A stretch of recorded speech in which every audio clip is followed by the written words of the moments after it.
Reports continue to arrive of a series of brutal bear maulings throughout... Panic in the metropolitan area today as a rogue bear wreaks havoc. Still on the loose and very aggressive. Ripping them limb from limb, the beast... Being advised to stay in their homes until the bear is caught. As the cubs play with their mother, I can easily walk right up to them and join in the fun. Remember, all bears are friendly and cuddly. See you next time on Our Friends the Animals. And now, your local ENN news. This is ENN, the Evil News Network. Good evening. I'm Sam Fogg. Tonight, trusted professionals give you their tips on how to steal candy from babies.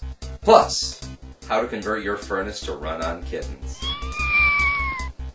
But first, we continue with our latest in a series on critical thinking.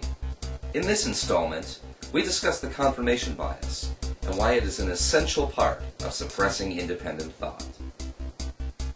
One of the key components in maintaining a free and civilized society is the process of critical thinking.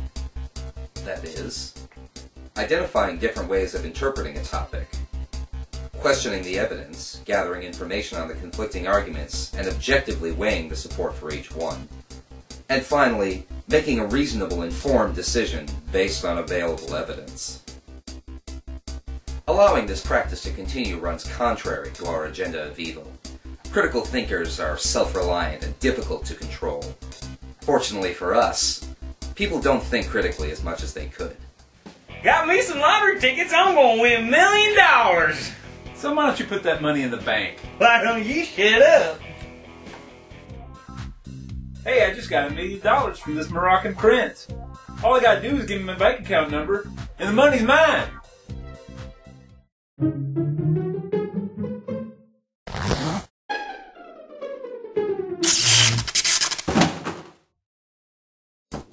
All very good. But how does this happen? People frequently engage in selective information searches that are already biased towards certain viewpoints, thereby undermining their ability to think critically. This biased information processing is called the confirmation bias, and it means that people tend only to acknowledge information that supports what they already believe. The confirmation bias is one of the most common flaws in human reasoning. As such, it is a highly valuable tool to be used in dogma, societal control, and other exquisite evils. To fully take advantage of this human weakness, we need to understand it. I recently spoke with several scientists at Parallel University to get their input on why this phenomenon exists. From an evolutionary perspective, the confirmation bias might actually have been advantageous at some point. It's safer to retain an already existing belief than to experiment and ascertain whether it's really true. For the majority of human evolution, time and resources were extremely precious.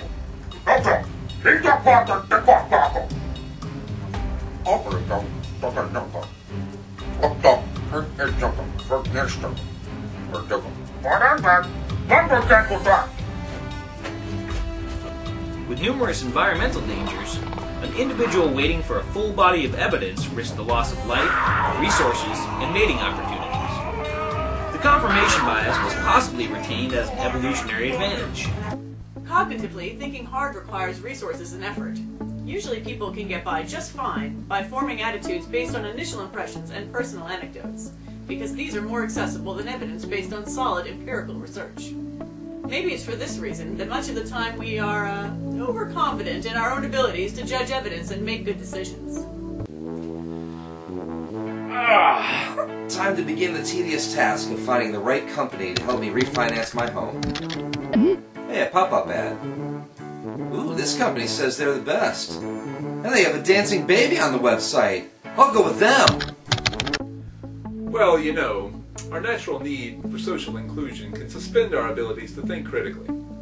We may prefer to remain in social groups that have certain attitudes because questioning those values and attitudes may upset people close to us.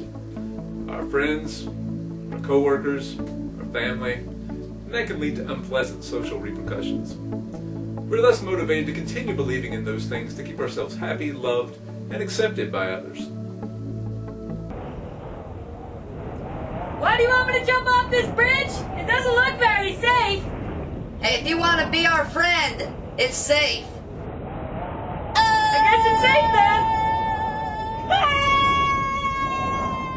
then. We naturally strive to protect our ego, our sense of self-serving. If we have something personally at stake in a disputed topic, we prefer to be already in the right, because it's unpleasant to think of ourself as flawed.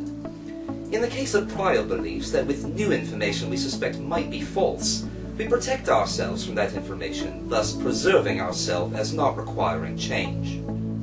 I've studied the planet Pluto now for 35 years, and I'm the world's foremost Plutologist. Pluto, of course, is the 9th planet, and the history of... Actually, the International Astronomical Union concluded in 2006 that Pluto isn't a planet for various reasons, including mass... I'm not listening! Pluto is a planet! Leave me alone! When faced with psychological distress, people tend to avoid situations where they might encounter that uncomfortable information. The university professors agreed that the confirmation bias causes people to make poor decisions that are harmful to themselves and others, and that ultimately hinder the advancement of the species. That's great news for those of us who strive to do evil. So how do these scientists suggest we reduce the confirmation bias while promoting critical thinking? Awareness. Simply being aware of these biases and acknowledging their maladaptive influence can serve to reduce their effects. Understand alternative arguments and dismiss anecdotal or unsupportable positions. If and when evidence for these positions becomes available, the good critical thinker will be willing to reconsider them. Social activism, you know. Spread the word. Support an inquisitive environment in your daily life. Encourage others to question your conclusions about issues as you question theirs. Disgustingly hopeful. Well, with our efforts, we'll make sure that never happens.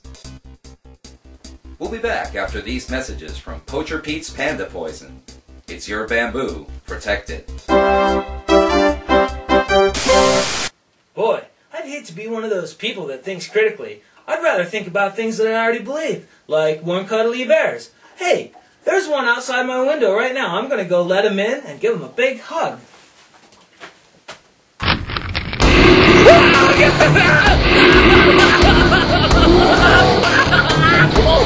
Oh!